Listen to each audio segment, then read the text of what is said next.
मैं इसलिए सब इस यात्रा के लिए स्वामी जी के चरणों में प्रणाम करता हूँ, आप सबको बधाई देता हूँ।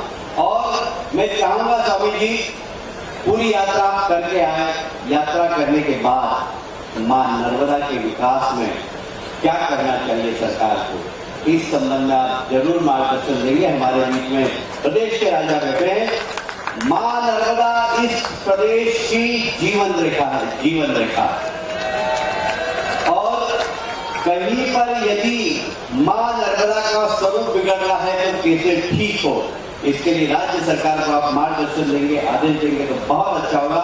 एक बार फिर से आप सबको बधाई देता हूँ। बोले नर्मदे।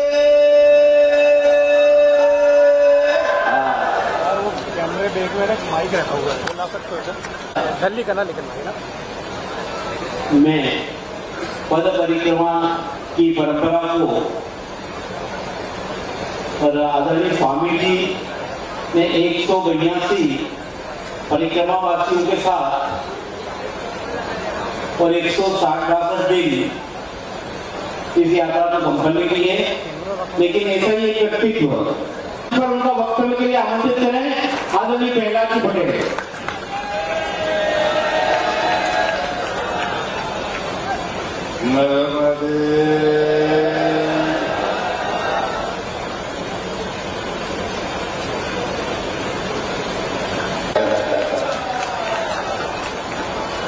मुझे भी लंबी बात नहीं करनी है, आज सुनना है। हम शिवराज जी को और महाराज जी को सुनना चाहेंगे, लेकिन एक बात जरूर मुझे कहनी है मां नर्मदा के तट पर। मेरे आराध्य प्रभु शिवाजी जी ने कहा था, नर का मद हरने वाली मां नर्मदा। मैं नर्मदा की जो परिभाषा जानता हूं वो है नर का मद हरने वाली मां नर्मदा। हम दुनिया में कितना ही यश प्राप्त कर लें, कितनी ही बड़ी कीर्ति हमारी हो, लेकिन अगर अहंकार रहा और आपकी सामर्थ्य से अगर वो नहीं छूटता तो ये जरूर मैं कह सकता हूं कि चरणों में आकर वो छूट सकता है। एक ऐसी ताकत, लेकिन हमें इन बातों की भी चर्चा करनी पड़ेगी। गौरी शंकर जी महाराज 18वीं शताब्दी 19वीं शताब्दी उन्होंने एक परंपरा शुरू की थी मार्कंडेय जी के बाद, जिससे हम जानते हैं कि 3 साल 3 महीने 13 दिन का प्रभाव देने वाले पूज्य संत गौरी शंकर जी महाराज दक्षिण तट पर विराजे हैं, उत्तर तट पर हम आगे बातें कर रहे हैं। यात्रा का सिर्फ उद्देश्य होता है कि सूचना और ज्ञान का बड़ा इन्फॉर्मेशन और नॉलेज में बहुत अंतर है। सूचनाएं तो बहुत लोगों के पास होती है, लेकिन अगर ज्ञान प्राप्त करना है तो फिर अध्ययन भी करना होगा, यात्रा भी करनी पड़ेगी और ध्यान भी लगाना पड़ेगा। और तीनों चीजें अगर कहीं एक साथ हो सकती है तो मां नर्मदा के तट पर हो सकती है। महाराज जी मैं आपको प्रणाम करता हूं।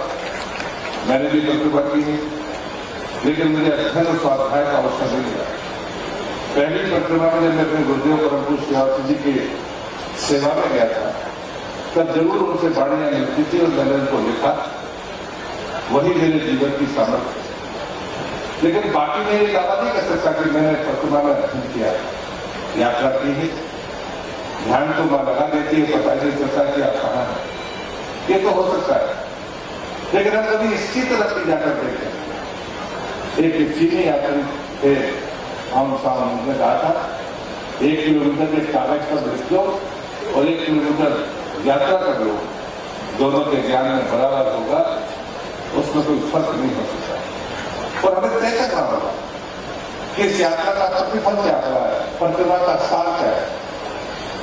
ये मां प्रभु शिवाजी जी कहते थे, ये योग भी देती है और भोग भी देती है। लेकिन ये अहंकार से अगर मुक्त योग और भोग होगा तो हम सब अपने इस लोक को भी प्राप्त करेंगे और उस लोक को भी प्राप्त करेंगे। और मैं मानता हूं कि इस महान परंपरा में हम सब सहभागी बने हैं या भाग्यशाली हैं। इस सच है आज के दिन के जितने भी लोग साक्षी बने हैं वो मां नर्मदा की कृपा से अपने आप को भाग्यशाली माने कि आपने वास्तव में एक महान काम किया है।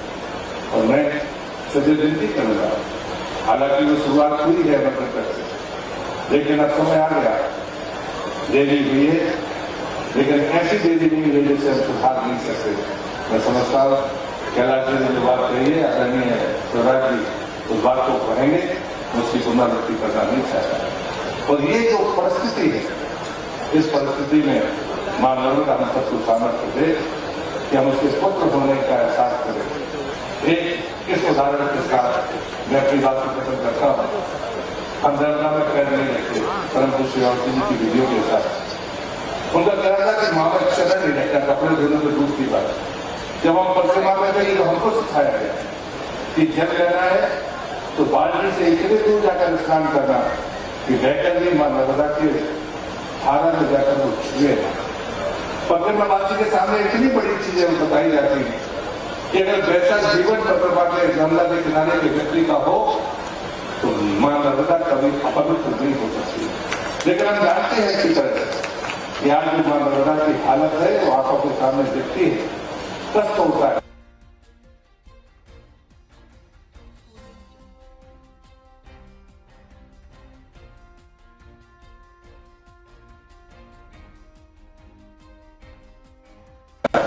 कोई सफाई की बात तो उन्होंने मुझसे पूछा, मुझसे प्रश्न किया, वो प्रश्न बड़ी आसानी से समझ में आएगा। जब तुम पैदा हुए थे और जब बच्चे थे उसकी गोदी में खेलते थे तो सारी गंदगी तुम उसकी गोदी में करते थे, उसको कोई आपत्ति नहीं होती थी। अब मां बूढ़ी हो गई है, अब उसको सफाई की जरूरत है। क्या तुम्हारा अहंकार उसमें आगे आएगा? क्या तुम्हारे संबंध उसमें आगे आएंगे? और साथ में जो दूसरा प्रश्न ने मुझसे किया, अब तुम्हारी गाड़ी नीचे हो गई है, जिस मां ने तुमको जन्म दिया, अगर उसके गोद में गंदगी डालोगे तो सभी मां तुम्हारे इस अपराध को क्षमा कर पाएगी। लोकाचार आपको इस बात की इजाजत नहीं देता, मर्यादा इस बात की इजाजत नहीं देती, लेकिन हम बड़े हो गए हैं, लेकिन बड़े होने का एहसास हमारे पास नहीं है। आज इस धरती से हमें संकल्प लेकर जाए कि हम उसी माँ के पुत्र हैं, लेकिन अब हम बचपना नहीं है हमारा, हमारी गाड़ी नीचे हो गई है, व्यस्त हो गए हैं, हमारी गलती को वो माफ नहीं करेगी और ये जिम्मेदारी हमको उठाना पड़ेगी। और मैं दूसरे दिन गया तो मां नर्मदा में सिलसिला करके मैंने वो सफाई अभियान शुरू कर दिया, क्योंकि मुझे बेटे होने के नाते उस बीमार मां की चिंता करना ये मेरा कर्तव्य है, मेरा धर्म है। और मुझे लगता है कि यहाँ पर हमें उन सब बातों को आज संकल्प के तौर पर लेकर जाना चाहिए।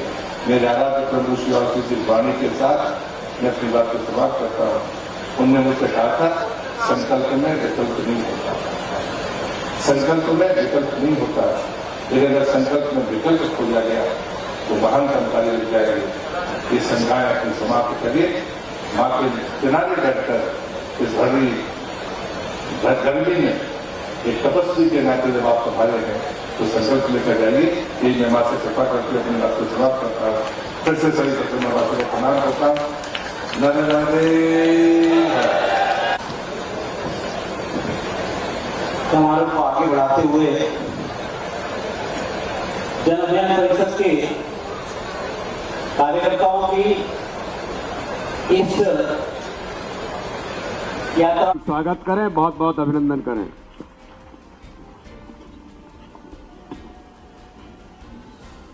तौर पर इस यात्रा में आज मैं आप सबका बहुत हृदय से स्वागत करता हूं, बहुत बहुत अभिनंदन करता हूं कि तपन भौमिक जी ने इस यात्रा का जो संचालन किया है, वो संचालन के साथ जो यात्रा आज पूरी हो रही है, इसके लिए मैं आप सबका बहुत हृदय से धन्यवाद के साथ आज हम सब लोग यहाँ पर एकत्रित हुए हैं।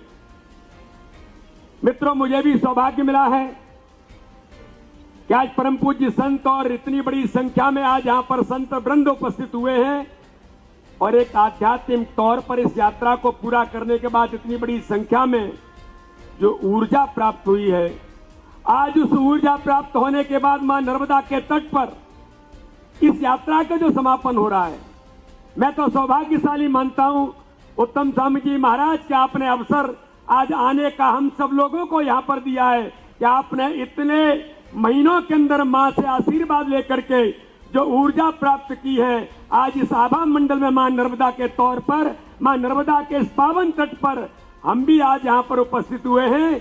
तो उसमें से कुछ थोड़ा पुण्य तपन जी हम सब लोगों को भी मिलेगा।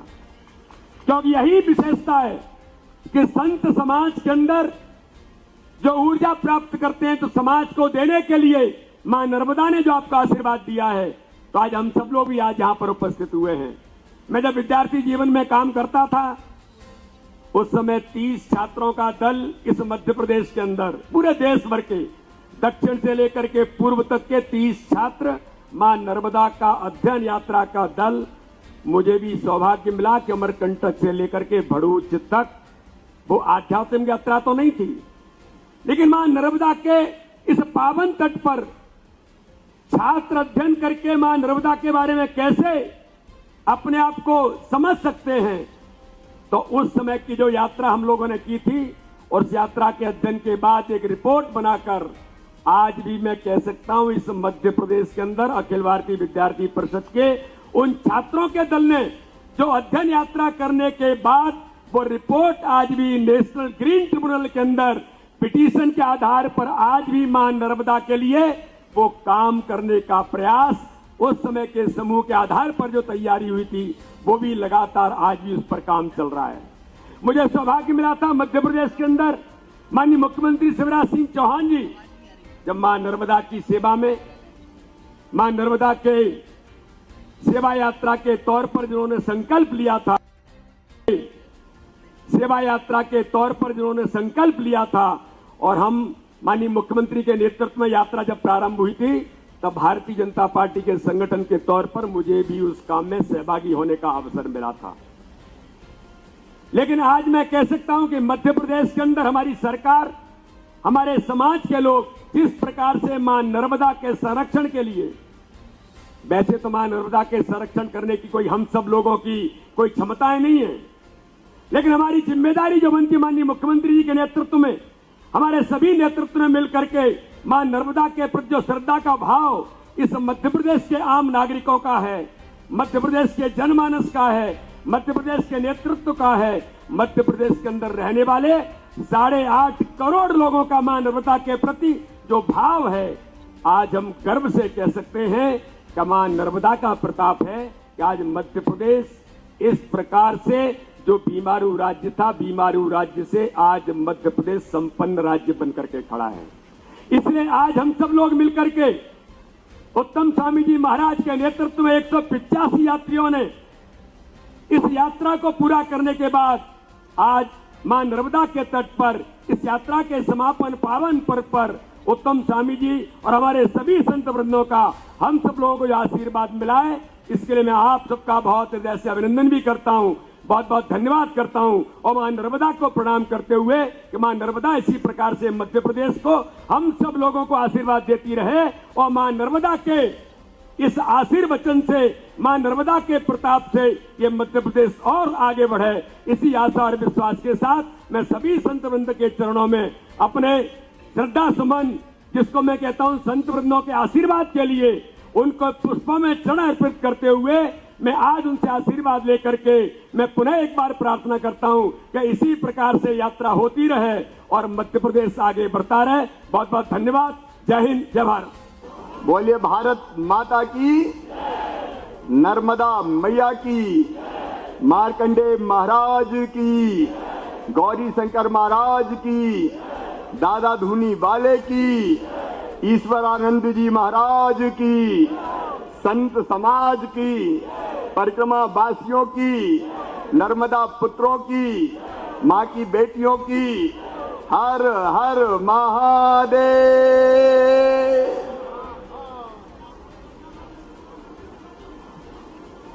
अद्भुत दृश्य है मां नर्मदा जी का पवित्र जल सूरज की रोशनी में हम सबको ज्ञान का प्रकाश भी प्रदान कर रहा है। यह अद्भुत दृश्य है। एक बार नजर घुमा के तो देखो, यह मैया का सौंदर्य है, मैया की कृपा है, मैया का आशीर्वाद है। और इस अद्भुत कार्यक्रम में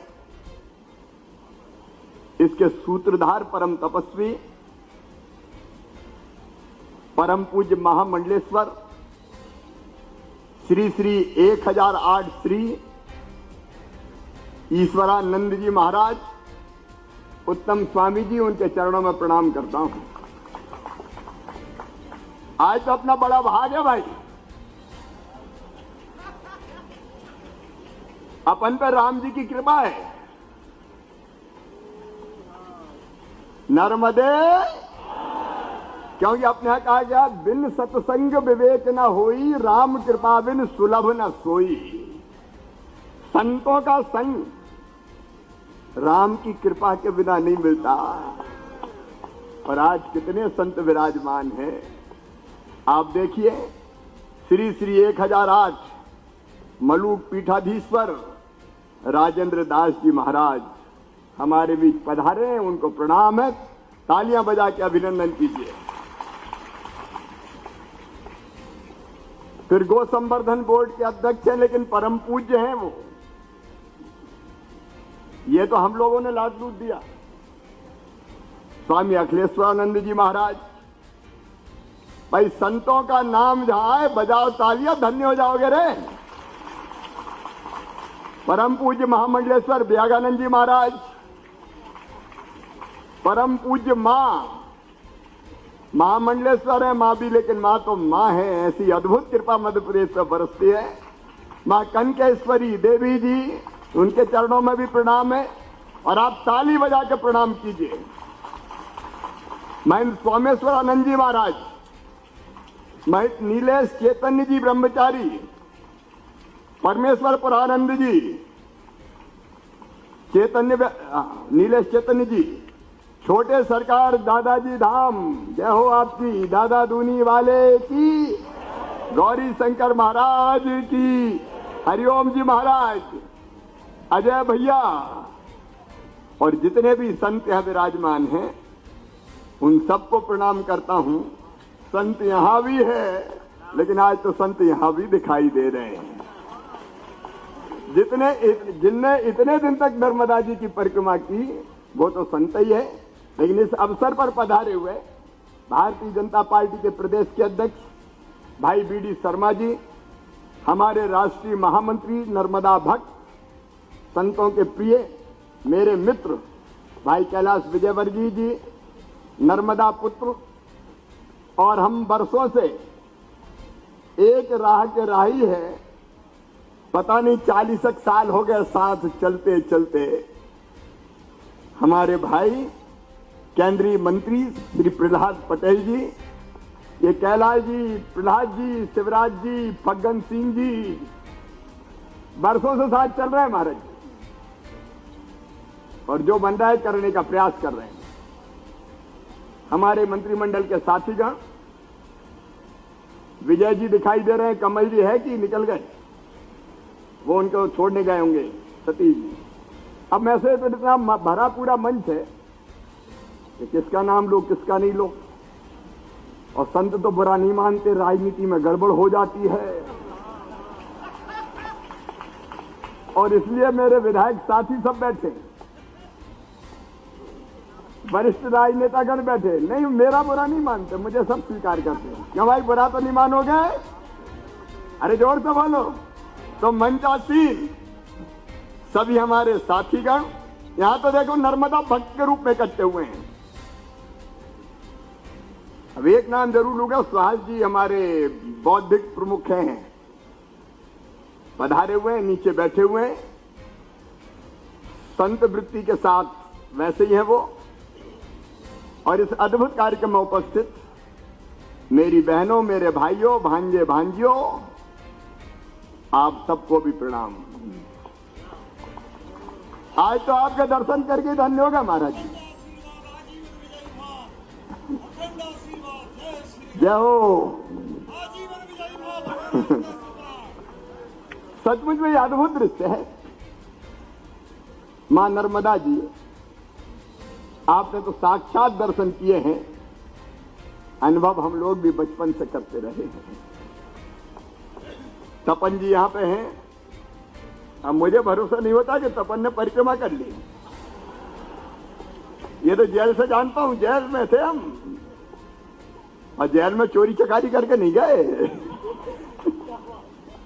इमरजेंसी में बंद हुए थे। और आश्चर्य तो मुझे नरेंद्र का भी हुआ। मैं तो बचपन से मैया के किनारे बैठ के ध्यान सत्ती घाट पे जैत में लगाता था, इसको पहले मैंने ध्यान व्यान लगाते कभी नहीं देखा।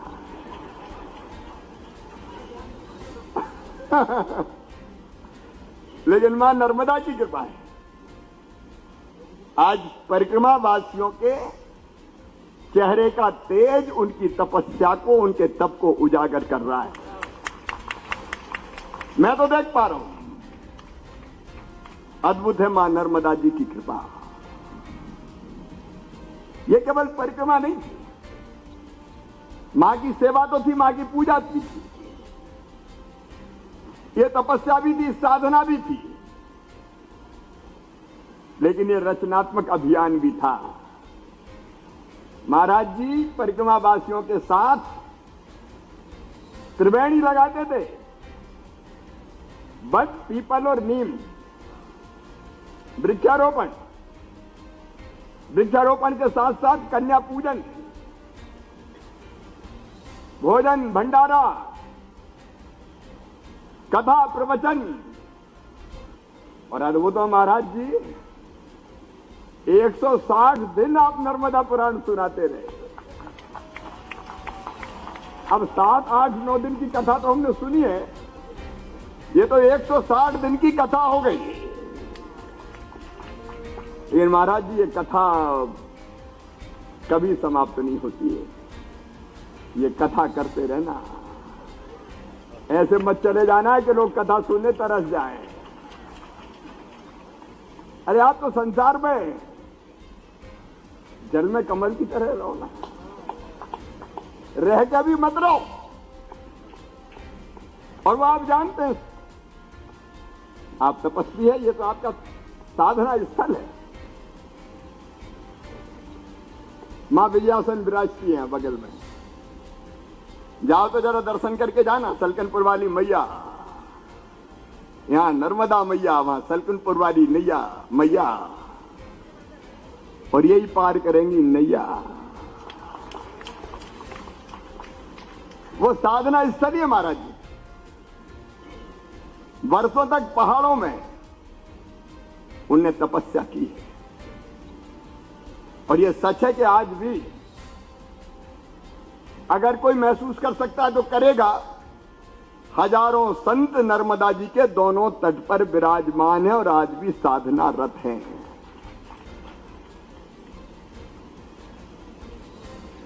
ये परिक्रमा केवल परिक्रमा वासियों का कल्याण नहीं करेगी, इसने समाज को भी नई दिशा दी है। और इसलिए मैं प्रदेश के मुख्यमंत्री के नाते आपका आभार प्रकट करता हूं। ये समाज को जगाने का, पर्यावरण के प्रति चेतना विकसित करने का अभियान, बेटियों के प्रति सम्मान और बेटियों को उचित स्थान देने का अभियान, लेकिन साथ में मां नर्मदा की सेवा का अभियान। यहां डॉक्टर जामदार जी भी बैठे हैं। आज मैंने कहा था इस अवसर पर नर्मदा सेवा यात्रा निकाली थी, तब नर्मदा सेवा मिशन बना था। उसके मित्र भी आए, जन अभियान परिषद से जुड़े आए हैं क्या? नर्मदा सेवा वाले हाथ उठाओ, तो वो भी दिखाई दे रहे हैं कई। अभियान शुरू हुआ था सिंहस्थ के बाद 2017 में। बीडी शर्मा जी यहां बैठे हुए हैं, वो पूरी समय उस अभियान में रहे थे। नर्मदा सेवा यात्रा, डॉक्टर जामदार बैठे हुए हैं, कई साथियां बैठे हुए हैं, और डॉक्टर साहब तो आए, श्रीमती जामदार जी भी आई हैं। वो नर्मदा सेवा यात्रा के समय उन्होंने बड़ी छूट दी थी। एक दिन डॉक्टर साहब घबरा रहे थे कि आज तो मेरी शादी की बरसगांठ है, लेकिन उस समय का अभियान प्रारंभ हुआ था। नर्मदा सेवा समितियां बनी थी। उन कामों को विस्तार से बताऊंगा तो देर बहुत हो जाएगी, अभी नहीं बताऊंगा, क्योंकि कई चीजें हमने तय की थी। बीच में 2018 में, मैं सरकार गैर सरकार की बात नहीं कर रहा, लेकिन सरकार चली गई तो अभियान ठंडे बस्ते में पटक दिया गया और उसके बाद कोविड के कारण 2 साल उसमें प्रगति नहीं हुई। आज हमने तय किया था, भाई प्रहलाद पटेल जी यहां बैठे अमरकंटक की धरती पर, हमने तय किया था कि आज जब परिक्रमा पूर्ण होगी, आप मां की पूजा करेंगे, भंडारा होगा, तो उस समय नर्मदा मैया की सेवा का एक नए अभियान का श्री गणेश किया जाएगा। आज मैं अपने बहनों भाइयों से कहना चाहता हूं जो यहां के हैं और अलग अलग 7 राज्यों से आए। कई बार हम सोच लेते हैं कि सरकार करे, अब अपन तो नर्मदा तटवासी हैं। अभी मैं आसपास पूरे खेत देखते हुए हम आ रहे थे, बीडी शर्मा जी को हम बता रहे थे, ईमानदारी से बताओ रेहटी अगल बगल के कौन कौन है, जरा हाथ उठाओ आसपास। ये जो खेत है अपने, जिनमें अपन ने मूंग बोई है, तीसरी फसल, पहले यहां क्या था? ये दोनों तटों पर पेड़ होते थे, खेत नहीं होते थे। बीणें होती थी, खेत कम थे। बीणें भी थी घास की, जो गौ माता के चरने के काम आती थी। सही बात है कि नहीं है बताओ? अब बीणें थी, पेड़ थे, पेड़ से वर्षा होती थी, पेड़ की जड़ें मिट्टी का कटाव रोकती थी और वर्षा जल नीचे जाता था। तो इसी आंवली घाट में देखा होगा, दोनों तरफ से, इधर भी और उधर भी, झिरें चलती थी, झिरें, और पानी जगह जगह नर्मदा मैया में जाके मिलता था। झिर चलती थी, पानी फूटता था किनारों से, बुदबुदे निकलते थे, पानी की धार बनता था, नर्मदा मैया में जगह जगह मिलता था। अब वो धार निकल रही है क्या? अरे बताओ, निकल रही है क्या? नहीं निकल रही। क्यों? क्योंकि पेड़ हमने साफ कर दिए, पेड़ काट के खेत बन गए, भीड़ तक के नहीं रहते, कहां कैल मुचैल और सूखरा घास होगी बताओ। अब हमसे कहते गौ माता बताओ, तुमने घास नहीं बचने दिया। नरवाई हम जला देते जिससे भूसा बन जाए। नरवाई जला रहे कि नहीं जला रहे? जला रहे। दी बेरहमी से आग, बारूद की तरह धू धू करके खेत जलते, और केवल खेत नहीं जलते, कई कीट पतंगे जल जाते हैं, जीव जंतु जल जाते हैं। क्यों? पानी की धार कम हो रही है। क्या अकेला शिवराज कर सकता है, मुख्यमंत्री या सरकार? यहां से लेकर वहां तक हमने भी अपने कर्तव्य का निर्वाह नहीं किया, हम लालच में आए। आज मैं खुले मन से कह रहा हूं, मूंग में कितनी दवाई डालते हो ईमानदारी से बताना। कौन कौन ने वही मूंग, जरा हाथ उठाओ ईमानदारी से। कितनी दवाइयां डालते हो? 4-5। दे स्प्रे, दे स्प्रे, दे स्प्रे। और जमीन खोद खोद के निकाल लो पानी, निकाल लो पानी, निकाल लो पानी। देव अप्रैल में भी, मई में भी।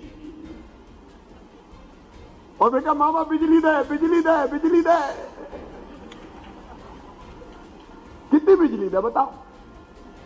पहले तो गर्मी में चलती नहीं थी मोटर, एक फसल ले ली, 2 ले ली ज्यादा से ज्यादा। अब गर्मी में चाहिए, इसके बाद धान भी चाहिए। धान के गड़ा लग गए कि नहीं? अबे तैयार तो हो गए। अब धान बोएंगे, फिर जमीन का पानी निकाल लो। कहां से नर्मदा जी में पानी आएगा कोई बताओ? ईमानदारी से स्वीकार करो, आएगा पानी कहीं से? हम पानी खींच रहे हैं, पानी जमीन में ले जाने की व्यवस्था ही नहीं कर रहे। मैं आज साफ साफ बात कर रहा हूं संतों के सामने। अब क्या समाज का कोई कर्तव्य नहीं है? क्या नर्मदा जी की धार कल कल छल छल करके बहती रहे, उसमें हमारी कोई ड्यूटी नहीं है? मैं नहीं कह रहा कि अब जहां खेत में जंगल बन जाए, लेकिन कुछ उपाय तो सोच सकते हैं जो उस समय सोचे थे हमने। हम कम से कम फलदार पेड़ों की खेती करने लगे। भैया लगा दो पेड़, फलदार खेत लगा, फलदार पेड़ लगा। उस समय हमने अभियान चलाया था, कई जगह लोगों ने लगाए। बीच में अभियान ठहर गया। अब पेड़ होंगे तो इतने स्प्रे भी नहीं होंगे, इतने स्प्रे नहीं होंगे तो दवाई के रूप में जहर भी नहीं जाएगा मैया की गोद में। ये जहर ही तो है, स्प्रे क्या है, मारो कीट पतंगे सब। तो कुछ उपाय सोचने पड़ेंगे हमको, और इसलिए 4-5 बातें कह के अपनी बात खत्म करूंगा। सरकार करे, सरकार की ड्यूटी है, लेकिन समाज के बिना सरकार सफल नहीं हो सकती।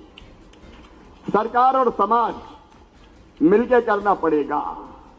जैसे तय किया हमने अमरकंटक में, अभी बैठक हुई थी, सुहास जी भी थे, संत बैठे, प्रणाम करते हुए कहना चाहता हूं, हमने अमरकंटक में तय किया है कि मेकल पर्वत पर जहां से मैया निकलती है, उद्गम स्थल, वहां कोई नए निर्माण का काम नहीं होगा, कोई बिल्डिंग, कोई भवन नहीं बनेगा।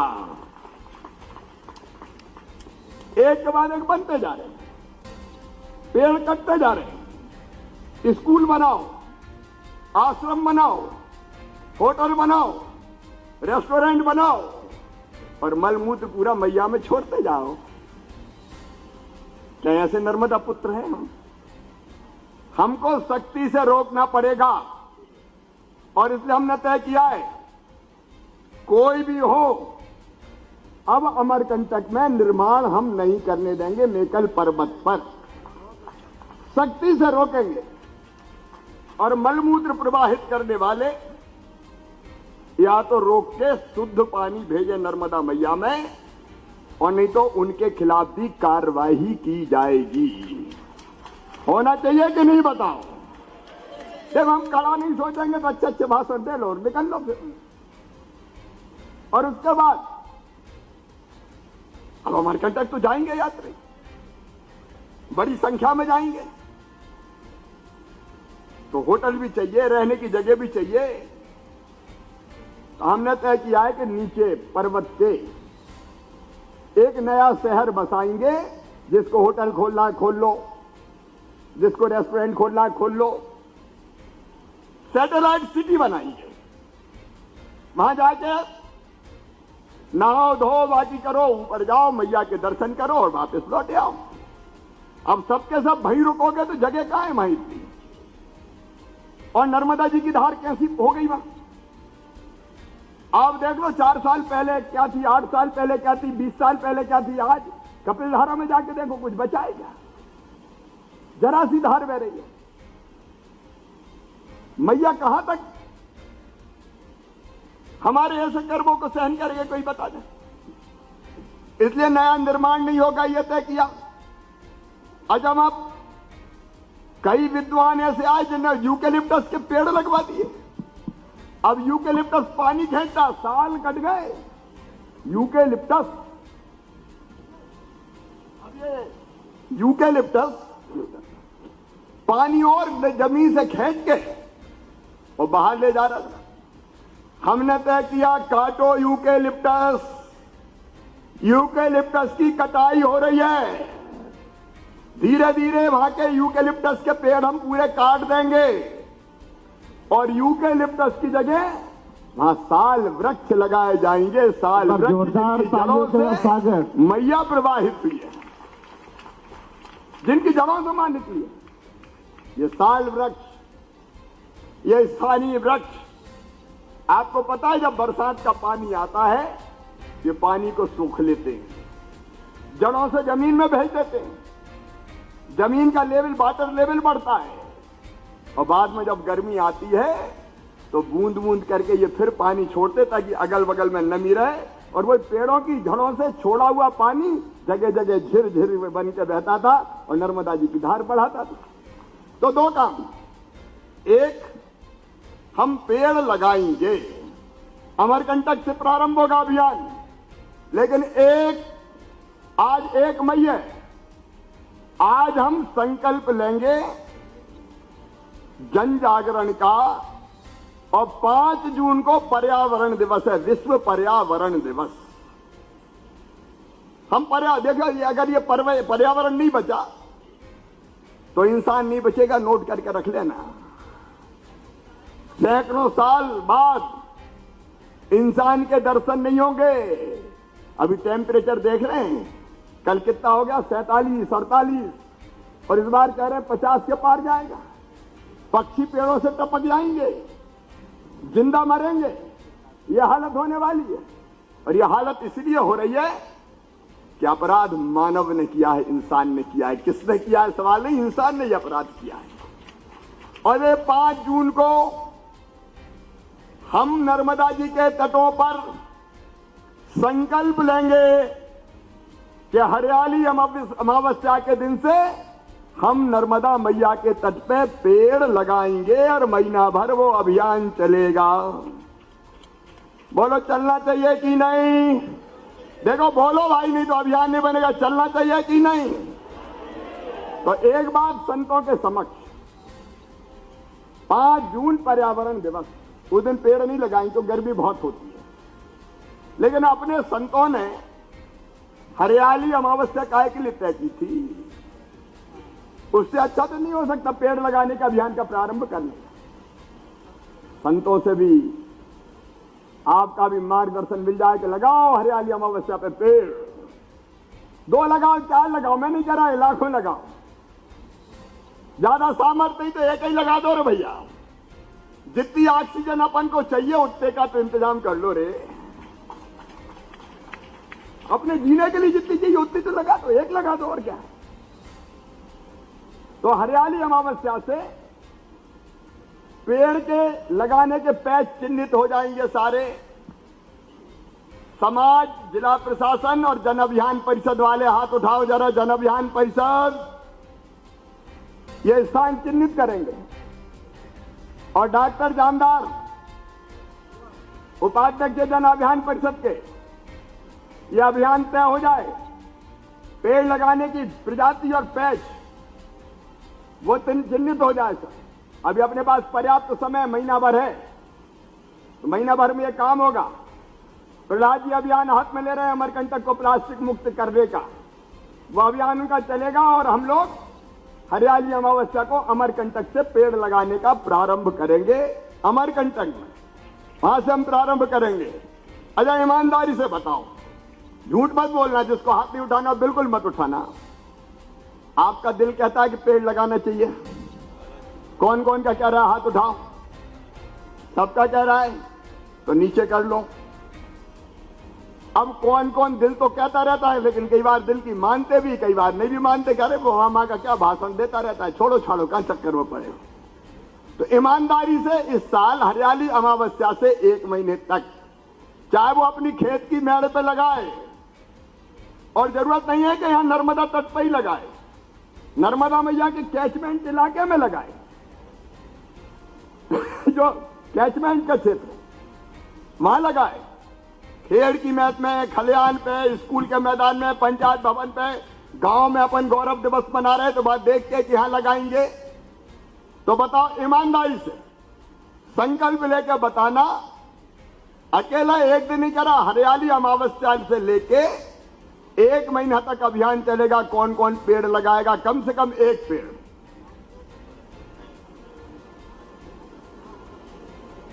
सही में? तो बोलो भारत माता की, नर्मदा मैया की। और दूसरा काम, अपन बहुत सी चीजें नहीं करेंगे आज। देखो जगह जगह दोनों तटों पे एक तो पेड़ लगना चाहिए और दूसरे तालाब बनना चाहिए जहां पानी रोका जा सके। भैया तालाब कहीं बचे? अब बताओ। अरे बचे हैं क्या? बखर बखुर के मैदान, खेती हो रही है। अब पानी भरा रहता था तो जमीन पे भी जाता था। प्रधानमंत्री श्रीमान नरेंद्र मोदी जी ने कहा अमृत सरोवर बनाओ, जहां जगह जगह चिन्हित की जा रही है तालाब बनाने के लिए। और इसलिए नर्मदा जी के दोनों तटों पर भी जहां जहां उपयुक्त स्थान होगा, सरकार के साथ मिलके, सरकार भी लगाएगी पैसा, हम तालाब खोदेंगे। तैयार हैं साहब? जगह जगह तालाब बन गए तो पानी भरा रहेगा, जमीन में जाएगा तो फिर नीचे रिसेगा। अरे तुम्हारे कुएं में भी आ जाएगा, ट्यूबवेल में भी आ जाएगा और मैया की गोद में भी चला जाएगा। ये 2 काम मैं आग्रह पूर्वक कह रहा हूं, ये करना ही पड़ेगा। तालाबों की जमीन हमको छोड़ने ही पड़ेगी और इसलिए जो जो स्थान हो सकते हैं तालाब बनाने के वो चिन्हित करके वहां तालाब बनाने का काम भी करेंगे। अमरकंटक में और क्या क्या किया जाना चाहिए उसकी कोशिश करेंगे। एक अंतिम बात मैं आपसे कह रहा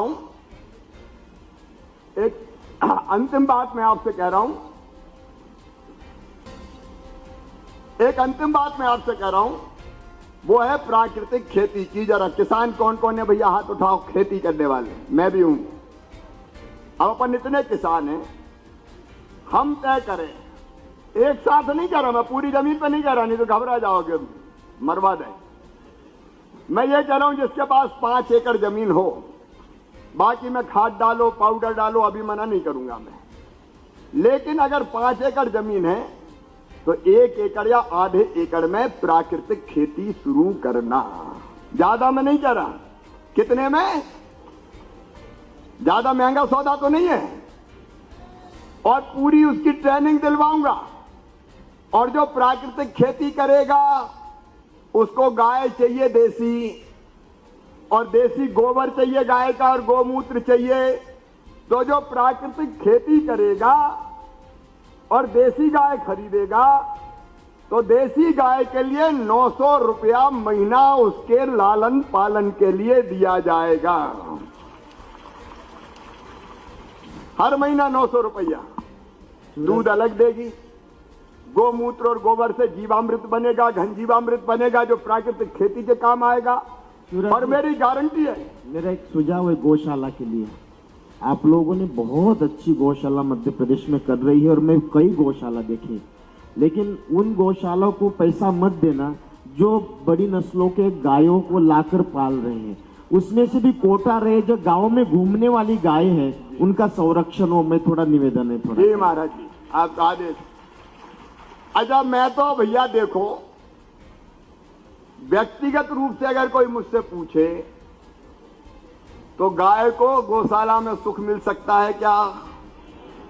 गाय को तो घर में ही सुख मिलेगा, और ये जहां जरूरत है वहां करेंगे, लेकिन वैसी परिस्थिति पैदा कर दें कि किसान फिर से अपने घर पे गाय बांध ले। यार पहले कहां गौशाला, अरे कांजी हाउस में जाती छुड़ा के लाते थे। बचपन में मैंने देखा गाय गुम गई, भैंस गुम गई तो रोते थे घर में, और ढूंढने में कई लोग बैठते तो ढूंढो रे कहां है, ढूंढो रे कहां है। आज तो दिया लट और छुट्टी, हमें क्या करना है, मामा जाने, ऐसे थोड़ी गाय बचेगी।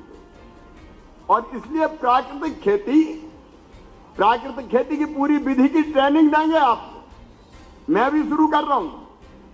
हम पूरी जमीन में नहीं, आधा एकड़ में करो बस, पहले साल प्रयोग करो, प्रयोग। यही मान लेना कि घाटा होगा तो हो जाएगा, नहीं होगा अगर ठीक से किया तो। आधा एकड़ में प्राकृतिक खेती करना, कोई 1 एकड़ में करे, और अगर उससे अच्छा परिणाम मिलेगा तो अपने आप फिर ये खाद, यूरिया, डीएपी भूल जाओगे, प्राकृतिक खेती की तरफ चले जाओगे। तो जहर जो इंसान के शरीर में जाकर रोगी बना रहा है और भैया में मिल रहा है, वो जहर भी खत्म हो जाएगा। मैं इस अवसर पर एक बार फिर स्वामी जी के चरणों में प्रणाम करता हूं। मां आप पधारी, मेरा क्षेत्र धन्य हो गया, ये मेरा कर्म क्षेत्र है। यहाँ तो गांव-गांव पैदल घूमे हैं मां, पैदल गांव-गांव पद यात्रा है। ये जितने बैठे हैं इनमें से ही कई गोई हैं मेरे, ये पैदल चले हम लोग साथ साथ, और यहीं नारे लगाते थे इन गांव में। जब मैं शुरू में निकलता था तो आदमी, मैं शुरू में नेता थोड़ी था, गांव में जाते थे, 2-3-4 जाते थे, नारे लगाते थे, 5-10 इकट्ठे हो जाते थे, फिर हम भाषण देते थे। तो धीरे धीरे संगठन बनाया यहाँ। तो हम तो सब साथी हैं, मिलके इस अभियान को भी हम कैसे सफल करें इसका संकल्प लें। यह अद्भुत क्षेत्र है, महाराज जी ने भी अपनी तपस्थली बनाया है, कर्म क्षेत्र बनाया है। मैं उनको प्रणाम करता हूं, मां को प्रणाम करता हूं, सभी संतों को प्रणाम करता हूं। आप पधारे, परिक्रमा वासियों को प्रणाम करता हूं। आइए एक बार हमने जो 3 बातें कही है उनके लिए संकल्प लेने के लिए दोनों हाथ ऊपर उठा के